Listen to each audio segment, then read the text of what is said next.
5টি মারাত্মক রোগ হতে পারে দীর্ঘ সময় পেট ব্যবহারের ফলে।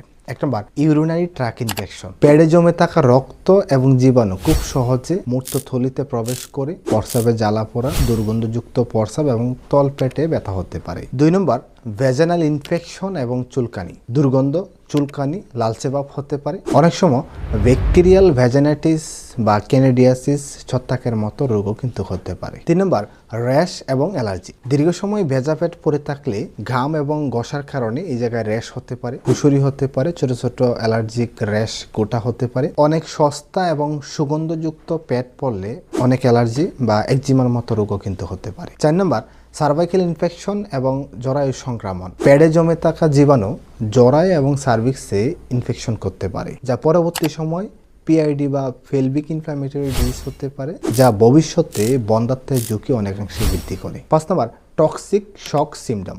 ব্যাকটেরিয়াল কারণে তীব্র ইনফেকশন হয়। এই ইনফেকশন একসময় আমাদের সারা শরীরে ছড়িয়ে পড়তে পারে। মাসিকের প্রথম 2 থেকে 3 দিন 4 থেকে 6 ঘন্টা পর পর পেট পরিবর্তন করতে হবে। সস্তা দামে এবং সুগন্ধযুক্ত প্যাড ব্যবহার করা যাবে না।